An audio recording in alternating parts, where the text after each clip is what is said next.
Bonjour à tous et bienvenue. Cette semaine, je vous emmène dans les Alpes de Haute-Provence, un des départements les plus écolos de France. Et nous allons parler photovoltaïque. Imaginez des milliers d'euros de revenus par an tout en produisant de l'électricité. C'est possible aujourd'hui grâce aux panneaux solaires installés sur le toit de votre maison. Alors le solaire, comment ça marche? Quels sont les pièges à éviter? Pourquoi l'État se lance-t-il à son tour dans la filière? Réponse dans ce nouveau numéro des Pieds sur Terre. Il y en a partout et c'est gratuit. Le soleil, une source d'énergie non polluante qui séduit de plus en plus. Comme beaucoup de ses voisins, Lucien a fait installer des panneaux sur son toit. Pas pour sa consommation personnelle, mais pour revendre cette électricité à EDF. Ça va Lucien? Bonjour, ça va? Ça va et toi? Salut.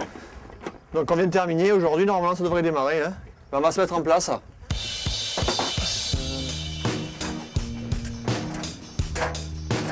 Quand tu montes, tu prends l'autre tout. Les cellules photovoltaïques captent le rayonnement solaire et à travers ça on génère un courant qu'on véhicule par des câbles jusqu'à l'onduleur et on transforme donc ce courant continu en courant alternatif et on l'injecte dans le réseau EDF à travers des compteurs et on relève les compteurs pour établir une facture à EDF. Donc là, nous avons sur le toit 14 panneaux solaires. Ça va générer combien d'électricité? Ça va générer en moyenne à peu près 4000 kWh à l'année.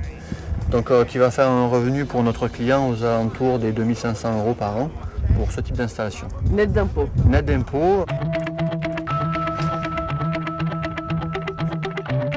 L'électricité produite est ensuite rachetée par EDF à un prix très intéressant.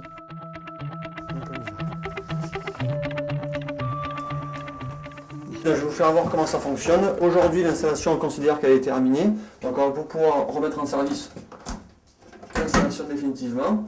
Donc, ici, vous avez un sectionneur de sécurité, le tableau par foudre et les disjoncteurs. Alors ici, on a un affichage cristaux liquide, donc on va vérifier tous les paramètres de l'onduleur.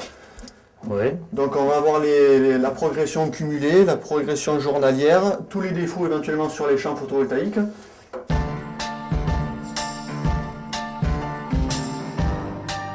À l'extérieur des compteurs, EDF mesure la quantité d'énergie produite. Ça c'est le compteur qui va compter tout ce que tu as injecté depuis le démarrage de l'installation. Donc on retrouve ici les 414 kWh que tu as fabriqués jusqu'à présent. Oui. Et là c'est ton compteur EDF.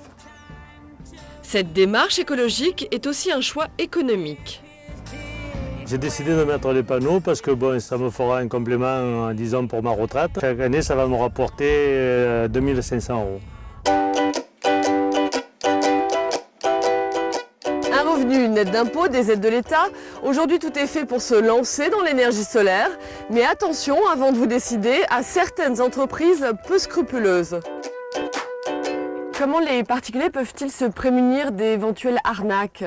Aujourd'hui, l'idéal c'est de se rapprocher d'une entreprise qui est agréée, donc CALI-PV, avec une assurance et éventuellement qui soit conventionnée par la région. À partir du moment où on regroupe ces trois critères, il ne devrait pas y avoir de soucis particuliers. D'accord. Donc toujours choisir une entreprise agréée.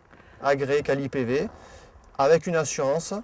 Et si elle est conventionnée par la région, c'est que mieux. Donc ça regroupe plusieurs critères qui font que l'entreprise est sérieuse.